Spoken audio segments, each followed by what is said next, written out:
nuestro siguiente panelista es el doctor David Merino Telles, quien es coordinador general del YAO de la Cámara de Diputados. Y bueno, él nos va a exponer un tema muy interesante que es el compliance en el comercio electrónico y las perspectivas en México.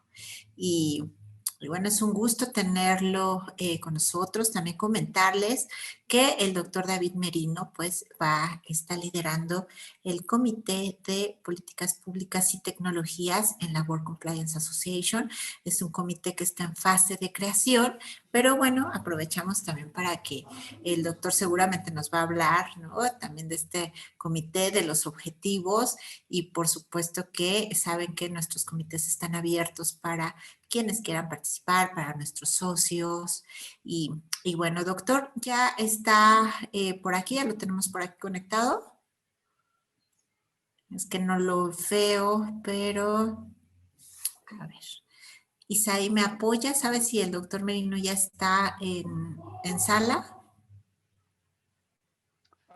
Aprovecho en lo que lo confirmamos para también dar el anuncio de que este evento, esta cumbre, que tiene acceso gratuito para todos aquellos que quieran escuchar todas las ponencias que se dieron el día de hoy, lo pueden hacer en un espacio de 48 horas a partir de esta fecha. Y la siguiente cuestión, si alguien desea obtener su constancia, tiene que hacer el pago simbólico que se indica en la convocatoria para esos efectos. También convocar a ustedes, si es de su interés formar parte de World Compliance Association, se registran, hacen el pago de su anualidad y después pueden integrarse a uno o varios de los comités de trabajo. Y en el caso nosotros que organizamos este summit, somos el Comité de Comercio Exterior y Aduanas y serían muy bienvenidos para enriquecer los trabajos de este comité. Muchas gracias y adelante. Claro que sí, gracias, doctor. Bueno, el doctor Merino está por conectarse, seguramente en unos minutos ya estará con nosotros, pero bueno, aprovechando también este espacio, ¿verdad? En lo que ingresa el doctor, pues comentarles nuevamente, recuerden que a mitad de la jornada les presentamos nuestro programa de formación para oficiales de cumplimiento en integridad empresarial y bueno, es una formación justamente que está pensada, ¿no? Para esas personas que están interesadas en incursionar en este tipo de, digamos, de mejores prácticas. Y bueno, es un diplomado con opción a certificarse por más adelante, por supuesto, ya terminando por el conocer. Y bueno, pues va a tener también la acreditación de la World Compliance Association. Y bueno, por otro lado, también comentarles, ¿no? Recordarán que también les presentamos una iniciativa de formación que tenemos con Beyond Conformity a cargo en la cual, vaya, nuestros expositores van a ser Elizabeth Thaler y Jorge Bravo. Ellos, recordemos que son representantes. Jorge Bravo de Chile ante la ISO y Elizabeth Thaler, representante de Estados Unidos ante este organismo, ¿no? Y pues diplomado justamente, muchísimas gracias Isaí, pues fíjense, este diplomado está dividido en 4 módulos, ¿no? El primero está justamente enfocado en el gobierno corporativo, ¿no? ¿Qué necesitamos saber? ¿Qué es lo que necesitan la alta dirección en las organizaciones para poder implementar, por ejemplo, una ISO 37301? El segundo módulo, pues ya, entonces ahí vamos a profundizar más, ¿no? En los aspectos fundamentales de un sistema de gestión de compliance, que como lo hemos visto a lo largo de la jornada con todos los expositores, pues ya nos han compartido, ¿no? Muchos de esos fundamentos, pero bueno, en este diplomado vamos a tener la oportunidad de ahondar más en el tema. El tercer módulo, ahí ya vamos a ver la aplicación de la norma ISO 37301, es decir, la implementación, ¿no? Por supuesto, de acuerdo al contexto de cada organización, ¿no? Se va a determinar, por ejemplo, el alcance, por ejemplo, del sistema, etcétera. Y por último, para los que ya estén todavía más interesados en especializarse, ¿no? en esta norma, pues está el cuarto módulo en donde vamos a aprender a auditar estos sistemas de gestión, en especial del de la ISO 37301. Entonces, es una gran oportunidad, la verdad, de integrarse, ¿no? a este programa. Ya muchos también de nuestros expositores han puntualizado lo importante que es la capacitación y la formación, pues, de las personas que estamos en este mundo del compliance. Y bueno, muchísimas gracias, Isaí. Recuerden que el primer módulo empieza el 22 de junio a través del correo mexico@world-compliance-association. Nos pueden escribir y nosotros les enviamos la información completa con los costos que implica, etcétera, ¿no? Y bueno, Bien. pues ahorita, adelante, doctor. Sí, comentar también que teníamos un problema con el audio para la participación del doctor David Merino, pero ya está aquí con nosotros y pues adelante.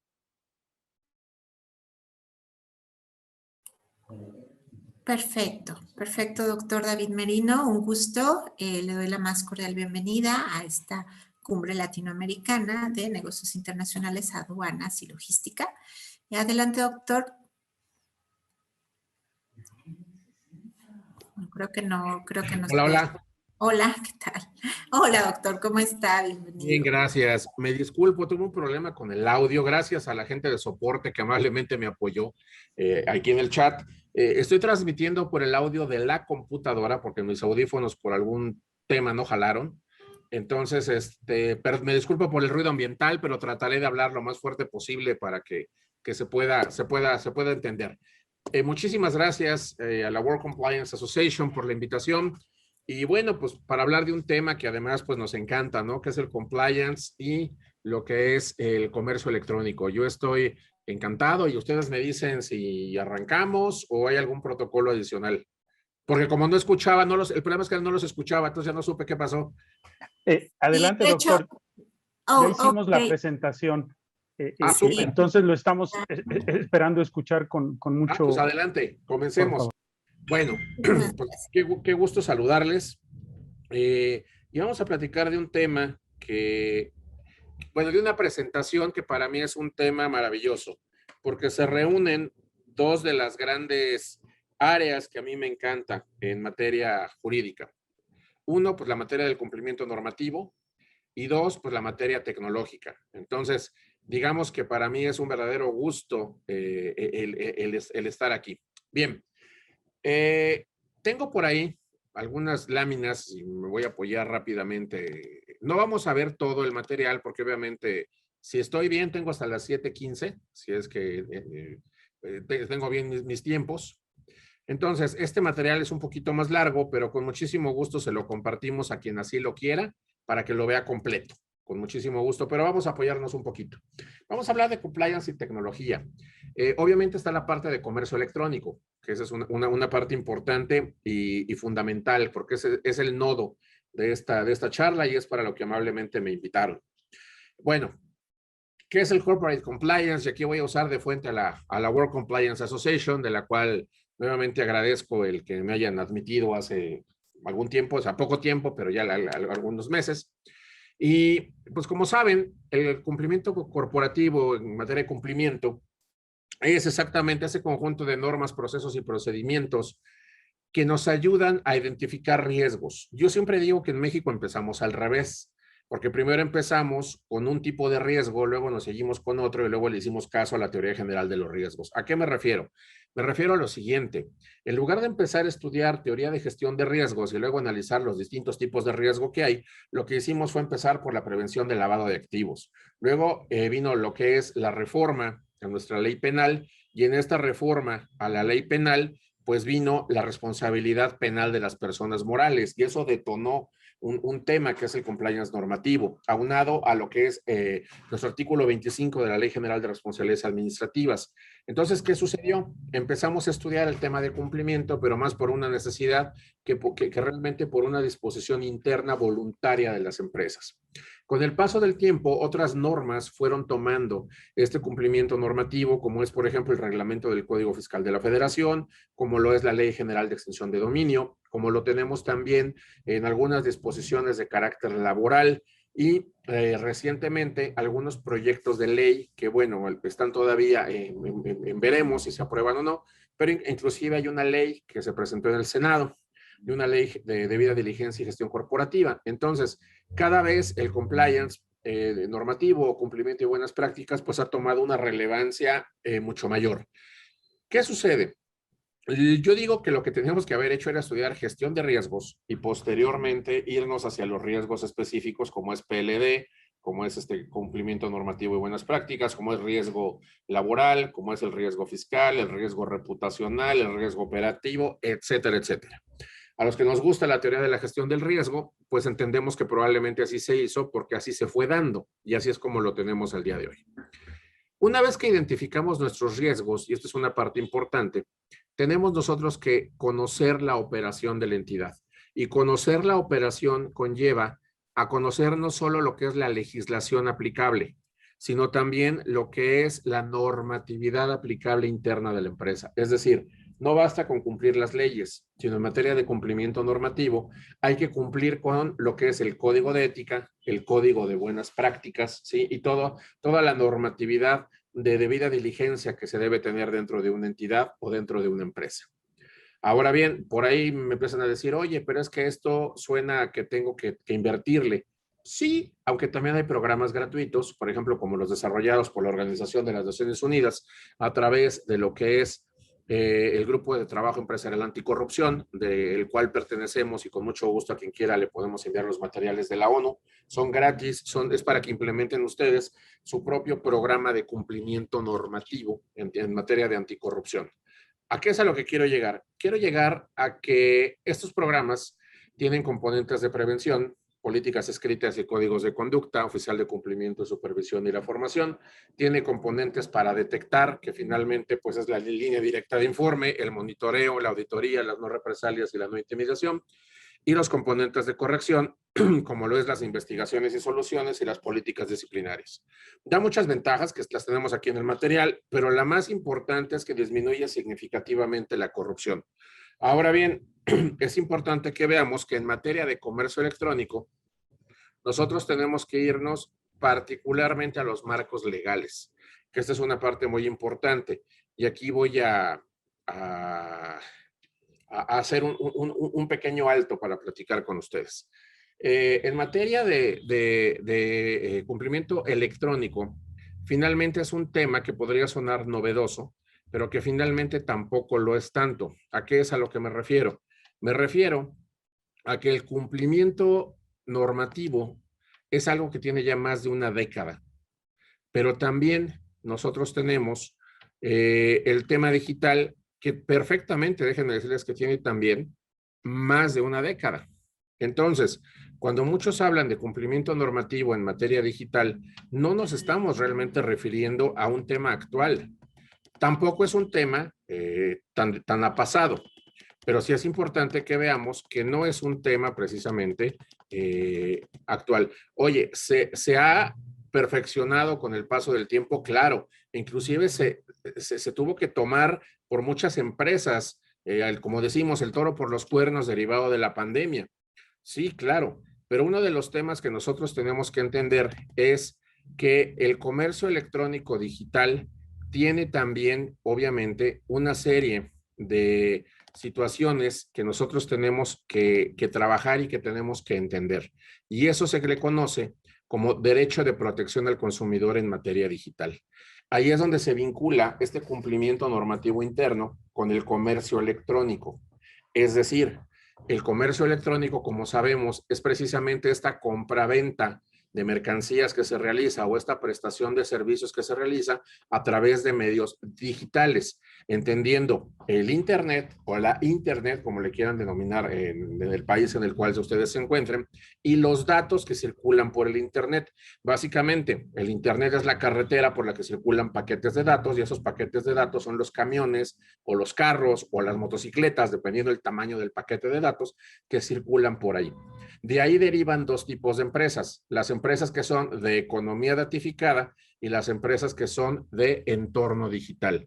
Las de entorno digital son aquellas que solamente usan el Internet para vender un producto tangible. Por ejemplo, un supermercado que permite que sus clientes compren a través de un portal no es una entidad datificada, utiliza el entorno digital. Pero, por ejemplo, una empresa que lo que tiene es una base de datos de gente que tiene un automóvil y una base de datos que gente que necesita un automóvil para transportarse en ese momento y a través de una solución algorítmica realiza la conexión entre ambos, esa es una empresa de entorno digital. Es decir, hay que tener muy claro cuando estamos hablando de e-commerce, quién realiza la operación. Si es una empresa donde el dato es el core business, que es economía datificada, o si simplemente utilizan la parte digital para realizar el negocio de economía tradicional. Estamos hablando entonces de una empresa de entorno digital. ¿Eso a qué nos lleva? Nos lleva a que a nivel internacional se ha desarrollado una legislación que no es muy conocida, pero que aquí se las pongo, que se llama precisamente Derecho Internacional de Protección al Consumidor en materia digital, y que los oficiales de cumplimiento corporativo, de compliance, la deben de conocer perfectamente si estamos trabajando o estamos asesorando a una empresa que tenga que ver con temas de comercio digital. Básicamente, y esta es una historia también ahí que con mucho gusto les compartimos, los derechos del consumidor comienzan en el siglo XX, ¿sí? Me voy a brincar muchísimo información histórica, no es que no sea relevante, simplemente es historia, es antecedente, y llego a 1985, ¿sí? En México, básicamente, en abril de 1985, la Organización de las Naciones Unidas establece lo que se llaman directrices de protección del consumidor. México forma parte de la ONU, como ustedes saben, y a raíz de ese documento se crean directrices para crear el marco en que se basan los derechos del consumidor que México reconoce. En México tenemos nuestra Ley Federal de Protección al Consumidor. Y básicamente en el artículo 1 se establecen los principios que los cuales se protege al consumidor, que es la protección de seguridad, vida y salud, el derecho a la educación y divulgación, derecho a la información, derecho a la efectiva prevención y a la reparación de los daños, el acceso a órganos administrativos y el derecho a la protección de intereses económicos del consumidor. Ahora bien, esos son los principios, ¿sale? Pero los consumidores, es decir, los que adquirimos un producto o tenemos finalmente un bien o servicio, que prestamos un servicio también, recibimos un servicio, tenemos también 7 derechos. La información, la elección, la no discriminación, la protección, la educación, la seguridad, la calidad, ¿sí? Y la compensación. Seguridad y calidad es la misma, se consideran así en la ley, por eso son 7. Ahora bien, en materia internacional, ¿sí? Y aquí nos vamos a ir a los instrumentos internacionales de protección del consumidor. Tenemos primero las directrices de las Naciones Unidas para la protección del consumidor emitidas por el Departamento de Asuntos Económicos y Sociales de la ONU. 2, la aplicación de directrices de la ONU para protección del consumidor. Es una nota de la Secretaría de la UNTAD. Se emitió precisamente en Ginebra del 19 al 23 de octubre del 2020. Ojo, les traje lo último que hay, ¿sí? Es decir, en octubre del 2020, la ONU, ¿sí?, determinó la aplicación de directrices para protección del consumidor y es en materia digital, ¿ok? Tenemos el tema de protección del consumidor en comercio electrónico con la recomendación de la OCDE del año 2016. Tenemos algunas legislaciones que podemos ver, las voy a mencionar muy rápido. En Canadá, el Product Safety Act y el Competition Act. En Estados Unidos, la Federal Trade Commission Act, el Controlling the Assault of Non-Solicited Pornography and Marketing Act, el Credit Card Accountability, Responsibility and Disclosure Act, el Dodd-Frank Wall Street Reform, el Electronic Fund Transfer Act, el Fair and Accurate Credit Transaction Act, el Fair Credit and Charge Card Disclosure Act y el Restaurant Online Shoppers Confidence Act. Estos documentos, finalmente, digo, hay más, O sea, está, por ejemplo, este que es famosísimo, que es el COPPA, ¿sí? Es famosísima esta, que es the Children's Online Privacy Protection Act, que es la que protege a los menores en el uso del Internet, ¿sí? Tenemos el US Safe Web Act, el Unlawful Internet Gambling Enforcement Act, el Electronic Signatures in Global and National Commerce Act, y los códigos o leyes modelos de la National Conference of Commissioners on Uniform State Laws. Ahora bien, la Unión Europea también tiene su propia legislación en este modelo, y eso es importante, no se lo estoy poniendo de relleno. Depende dónde nuestra empresa haga negocios, estamos sujetos ahí, porque la jurisdicción nos dice que uno de los temas de jurisdicción en materia de derecho del consumidor es en dónde se entregue el bien o se preste el servicio. Por lo tanto, la jurisdicción en caso de controversia sería el país de origen. Y si el país de origen es Canadá, es Estados Unidos, es Europa, pues tenemos que conocer todas estas normatividades para tener un adecuado compliance. Entonces, básicamente tenemos el Grupo Consultivo Europeo de Consumidores y los Centros Europeos del Consumidor, ¿sí? Ahora bien, está el derecho comunitario en materia de protección del consumidor, que aquí lo tienen, me lo voy a brincar por cuestiones de tiempo, son muchas normas, y entramos al comercio electrónico. Ahora sí, en comercio electrónico tenemos nosotros la Directiva 2031-CE 131 del Parlamento Europeo y del Consejo del 8 de junio del 2000. Y tenemos los complementarios, que son las normas comunitarias, la 58 del 2002, la 65 del 2002 y la COM 2003-0259, ¿sí?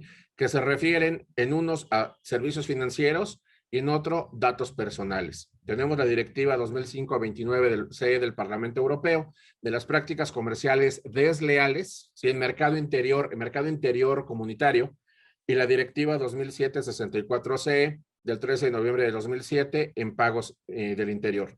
En Mercosur también tenemos norma, muchas de nuestras empresas o clientes exportan a Sudamérica, entonces tenemos obviamente estos temas para Mercosur y hay resoluciones relacionadas con la protección del consumidor. Aquí las tienen, ¿sí?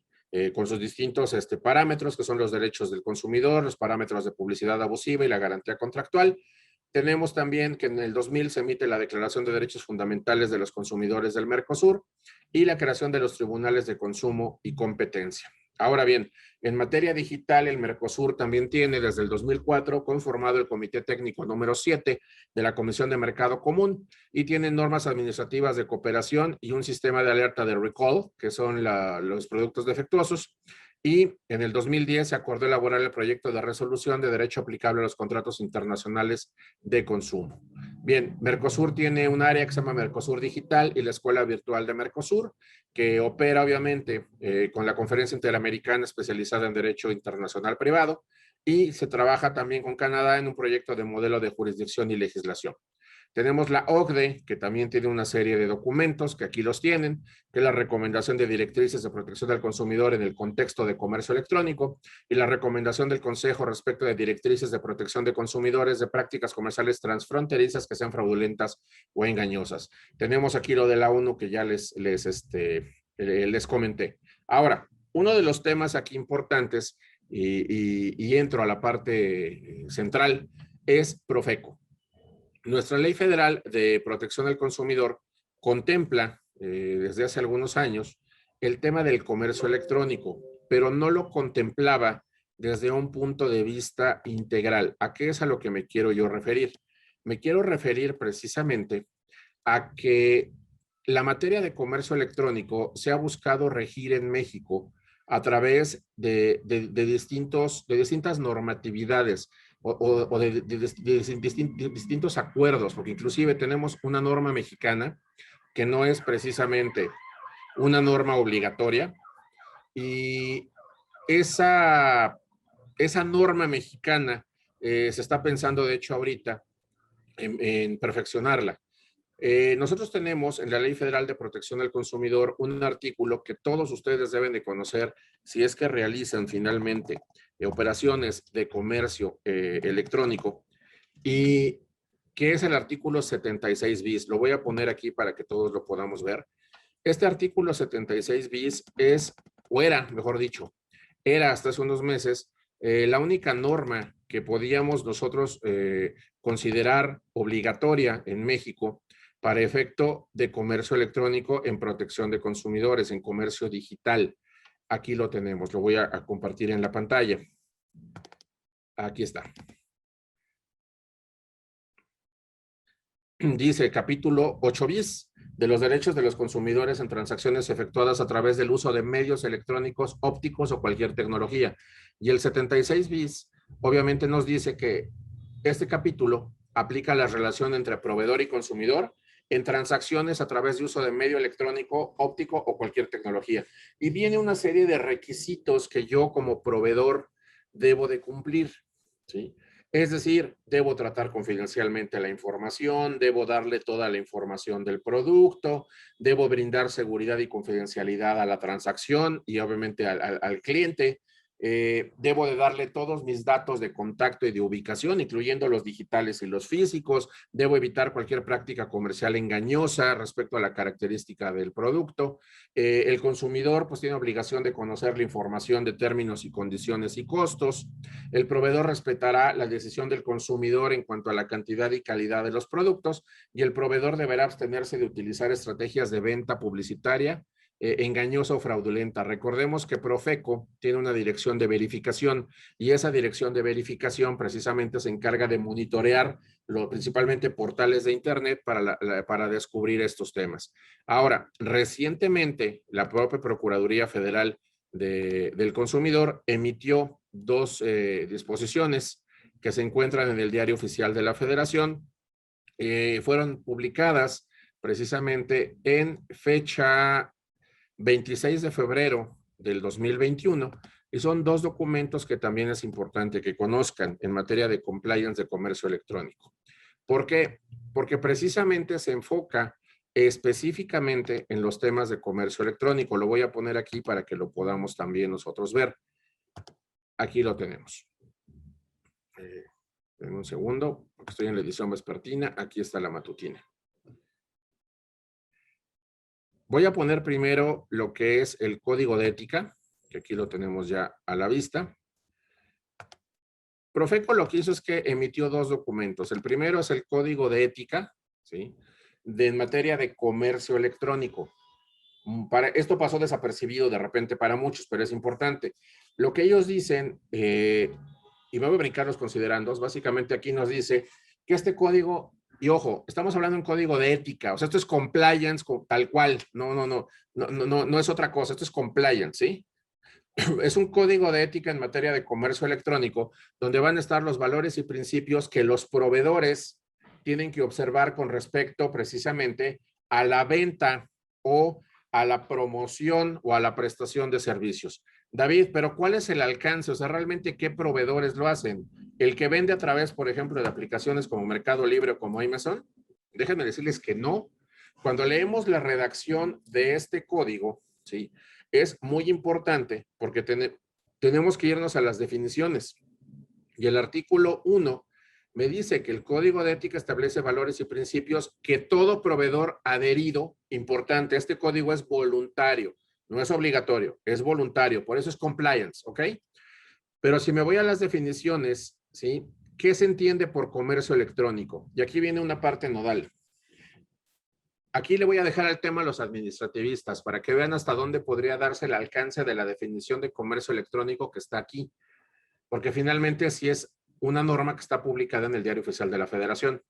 Y entonces, ¿hasta dónde para otras materias o para poder complementar otras disposiciones legales en materia supletoria nos tendríamos que ir aquí? Fíjense, definición de comercio electrónico. Es toda transacción económica que implica ofrecer, comercializar o vender bienes, productos o servicios usando medios electrónicos digitales, ópticos o de cualquier tecnología.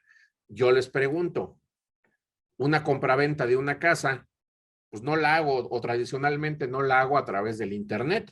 Normalmente voy y veo la casa en físico y a lo mejor me doy una vuelta en la noche para ver si no está fea la zona de noche, etcétera. Entonces tú me dirías, oye, la inmobiliaria no hace comercio electrónico, pues no vende casas por internet. Yo lo que te diría es, oye, ¿las ofrece? O sea, si yo me meto al portal de la inmobiliaria o a la página de redes sociales de la inmobiliaria, ahí veo la casa, veo el precio y veo que la está vendiendo, veo una oferta de venta. Porque entonces si lo que está haciendo es ofrecer, está ahí metido. Ahí dice, toda transacción económica que implica ofrecimiento, comercialización o venta. No dice y venta, dice o venta. Por lo tanto, con que tú ofrezcas algún bien, producto o servicio a través del Internet, con eso es suficiente para que tú estés haciendo comercio electrónico en términos de esta disposición. Entonces, es muy importante que veamos el alcance que puede llegar a tener esta disposición precisamente en la materia. Por temas de tiempo no lo voy a explicar completo, digo, simplemente se los estoy mostrando para que ustedes lo puedan ya ver y decirles que además se emitió el mismo día, mismo diario oficial, un distintivo digital. No sé si cambié de disposición, no sé si ustedes lo vieron o se quedaron con la anterior. Es que luego mueven el zoom y no se ve. Pero aquí deberían estar ustedes viendo el acuerdo por el que se dan a conocer lineamientos de solicitud, uso y registro del distintivo digital Profeco. Ok, gracias, doctor. El tema es el siguiente. En varios de los portales de Internet ustedes van a encontrar un sello que va a decir distintivo digital Profeco. Quiere decir que ese proveedor cumplió con un código de ética o tenía un código de ética y lo sometió a consideración de Profeco, ¿sí? Y después tramitó lo que es este sello de distintivo digital, con el cual básicamente se obliga a cumplir con lo que ya establecía el 76 bis que acabamos de ver de la Ley Federal de Protección al Consumidor. Es decir, es un reconocimiento que busca darle certeza. Perdón por los claxons, es que mi oficina está en la esquina de dos grandes ejes viales aquí en la Ciudad de México. Y mi oficina es la esquina del edificio. Entonces, perdón, pero por eso eran los audífonos. Pero bueno, el tema es, aquí, quien tenga este distintivo, los consumidores podemos estar seguros o más tranquilos de que cumple con tener un contrato, que el contrato esté registrado, que es un contrato de adhesión, que es un contribuyente localizado, porque además tiene que exhibir su constancia de situación fiscal, que tiene los términos y condiciones, que tiene un aviso de privacidad, que tiene una forma o modalidad para poder regresar precisamente los productos o servicios. Entonces, concluyendo, yo les diría, ¿es importante el compliance en materia digital de comercio electrónico? Sí. ¿Existe? Desde luego que existe. Ayer les estoy dando las normas, tanto internacionales como nacionales. Muchos no lo tienen en el radar, cierto, porque no se consideran empresas de e-commerce, pero con que ofrezcan sus productos o servicios a través de las redes, aunque no los vendan, ¿sí? O no los presten, con el simple hecho de ofrecerlos en términos de esta definición, ya están haciendo comercio electrónico. Por lo tanto, el Compliance Officer y dentro de un programa de cumplimiento, si yo como Compliance Officer o como asesor en cumplimiento externo me doy cuenta que mi cliente o la empresa donde estoy ofrece o vende, digo, si vende, pues es lógico, pero si ofrece productos o servicios por Internet, debo de considerar dentro de mi programa de cumplimiento normativo, con cada uno de los requisitos que establecen las 7 fracciones del artículo 25 de la Ley General de responsabilidades administrativas, en donde dice que tengo que tener mi manual de operación, mi política de cumplimiento, debe haber una política de recursos humanos, debe estar socializado ese mismo programa de cumplimiento, debe haber capacitación, debe haber un canal de denuncia. Entonces, cuando yo tenga todo eso, debo de incluir también la parte de comercio electrónico, porque ahí está claramente. Son 7:13, queda un par de minutitos, no sé si alguien quiera tomar la palabra. Yo he terminado, me fui lo más rápido posible y nuevamente me disculpo por el tema del audio. Espero haber sido... No, David, no te preocupes. Sí me escuchan, ¿verdad? Sí. Sí, pues no, al contrario, David, no te preocupes. De hecho, agradecerte la excelente charla. Apenas alcancé a entrar entre la dificultad que tú tenías con el audio y yo de entrar al aeropuerto. Todo vino a transformar el espacio que teníamos para compartir el día de hoy. Y pues comentar o darle algunos datos que supongo también los hiciste referencia a ellos, ¿no? Se establece que la pandemia, ¿no?, ha sido un parteaguas en términos de e-commerce, es decir, las 13 compañías más importantes del mundo reportan, ¿no?, un crecimiento del 20.5% durante este año pandémico. Esto de acuerdo con información de la UNCTAD. De esta forma, pues como bien tú lo señalas, no, el tema de e-commerce no nada más abarca los bienes, que era una situación que todo el mundo tenía confusión, sino también los servicios. Y pues de ahí que también gran parte de las modernizaciones que se dieron de los tratados en los que México es parte, pues incluyeron un capítulo en particular en cuanto al comercio digital, ¿no? Tratando de salvaguardar los derechos ahora sí que de los consumidores. Pues una charla sumamente interesante y aportaría nada más con una sola lámina, el que bien lo decía y nos daba todo el marco jurídico, efectivamente, el doctor Merino, pero con una sola lámina, ¿no? Hay algunos riesgos que nosotros tenemos que llegar a identificar e incluso desafíos que se han venido estudiando a nivel internacional. Hay una serie de iniciativas para tratar de reducir las asimetrías entre el comercio informal y el comercio formal, y parte de las herramientas que se están utilizando es la tecnología. Dentro de lo que es el comercio electrónico, tanto en bienes como en servicios, bueno, pues hay preocupación por lo menos de estos puntos. Y estos puntos son los que nos estaban mostrando las leyes, que es el marco jurídico normativo que nos mostraba el doctor Merino, pero son los puntos que surgen de algo que de repente nos hizo que se transformara la manera en la que pensábamos. Es decir, hay que considerar que el Internet logró en 7 años lo que se tardaron en más de un siglo en posicionarse las máquinas de tejer en la Europa occidental. En 7 años logró posicionarse con la misma fuerza. Y así es que las compañías vinculadas con los temas de comercio electrónico, tanto de servicios como de bienes, han venido a transformar la manera en la que nosotros hacemos negocios.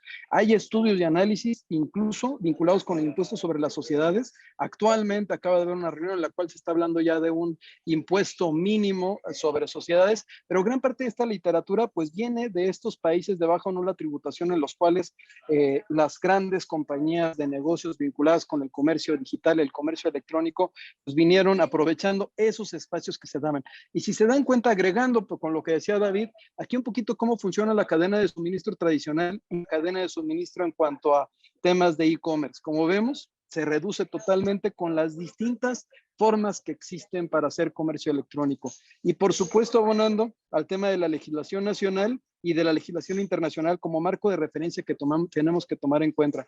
Recordemos que los tratados en los que México sea parte, que hayan sido celebrados por el Ejecutivo, aprobados por el Legislativo, van a ser, en términos 133 de nuestra Constitución Política de los Estados Unidos Mexicanos, Ley Suprema de la Unión. Y cerraría esta breve cápsula para agregar a la excelente y magnífica charla de mi amigo el doctor Merino, estos 5 pasos. Estos 5 pasos en términos de cumplimiento. Bien escuchamos que nos hacía referencia al paso vinculado con el conocimiento del entorno normativo y regulatorio que afecta a la empresa. Pero hay 4 pasos adicionales. El primero, conocer nuestro entorno empresarial, bien lo decía David, ver si efectivamente estamos vinculados o no con el comercio digital. Seguramente sí. Ahorita estamos en una modalidad de comercio digital a través de una plataforma dando una capacitación. O sea, esto también es comercio, aun cuando no existe una contraprestación, o bueno, quién sabe, quien adquiera el diploma, ¿no? O la certificación que está dando World Compliance, pues ya habría una contraprestación. Tenemos el conocimiento del entorno normativo y regulatorio que afecta a la empresa, lo mencionó muy bien el doctor Merino, sobre todo la elaboración de una matriz de riesgo. Hay fórmulas, hay sistemas de gestión de riesgo. Si quieren, luego les pasamos un poquito los indicadores claves de cumplimiento o indicadores claves de desempeño, que son distintos, los establecimientos de controles, y por supuesto la supervisión y la evaluación. Aquí es donde vamos a jugar con estos por lo menos 5 pasos que se tratarán seguramente en alguna otra charla, a donde invitaremos al buen doctor Merino a efecto de que tengamos una plática más extensa, incluso atreviéndome, veo que está mi amigo Salvador Béjar, el líder negociador, jefe técnico de la negociación del Telecanal TEMEC y de varios tratados, pues invitándolo a que tengamos una charla con los negociadores del capítulo de comercio digital, un capítulo fundamental. Pues no quería quedarme con las ganas porque me emocionó escucharte. Pues quise agregar un poquito de lo que preparé que íbamos a compartir en equipo. Y pues de nueva cuenta, agradecerte, David. Un abrazo, y efectivamente el Telecan tiene un capítulo bien interesante respecto a esto también. Es correcto. Que es transversal. Pues así. Muchísimas gracias, David. Ahora sí, Moni, no sé si podamos darle el reconocimiento a nuestro buen amigo el doctor Merino, que hay que decir que está dirigiendo uno de nuestros comités, ¿verdad, Moni? No sé si quieras comentarlo. Exactamente, y justo doctor, antes de que se conectara, yo le estaba comentando aquí a nuestros asistentes, a nuestro panel, que usted está dirigiendo el Comité de Políticas Públicas y Tecnología en la World Compliance, que está en fase de creación, por supuesto, pero bueno, les decía, bueno, igual el doctor, si nos quiere compartir, ¿no? En unos minutitos, los objetivos de este comité, que aparte, bueno, pues es un comité innovador. Sí, claro, gracias. El comité básicamente tiene 2 objetivos básicos. 1, fortalecer las políticas públicas de cumplimiento normativo en México, es decir, realizar propuestas para la mejor y perfeccionamiento de leyes que puedan implementar el compliance, como es en otros países, como una normatividad más de derecho positivo y menos de soft law.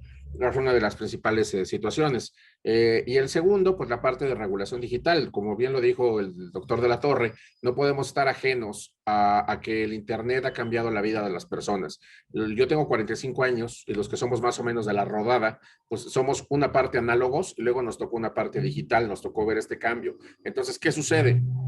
Pues obviamente no nos podemos quedar atrás. El cumplimiento normativo tiene que ir de la mano con la tecnología. Y no me refiero solamente a los sistemas algorítmicos o de inteligencia artificial para realizar el trabajo, sino de un estudio integral. Y bueno, pues la World Compliance ha aceptado esta propuesta para poder impulsar precisamente estos temas. Estamos trabajando en la construcción del comité y yo muy contento y muy honrado de que hayan podido tomar la decisión de formarlo y más aún de que pues me hayan designado a mí como coordinador de este comité, lo cual agradezco. Al contrario, doctor Merino, un privilegio. Pues Moni, el diploma del doctor Merino. Ahora, efectivamente, Isaí, nos apoyas con presentando el diploma. Perfecto. Muchísimas gracias, Isaí. Bueno, doctor Merino, siempre es un gusto saludarlo, escucharlo, pero hoy es un privilegio entregarle este reconocimiento por su participación en el primer Summit LATAM de Compliance International Business, Custom and Logistics.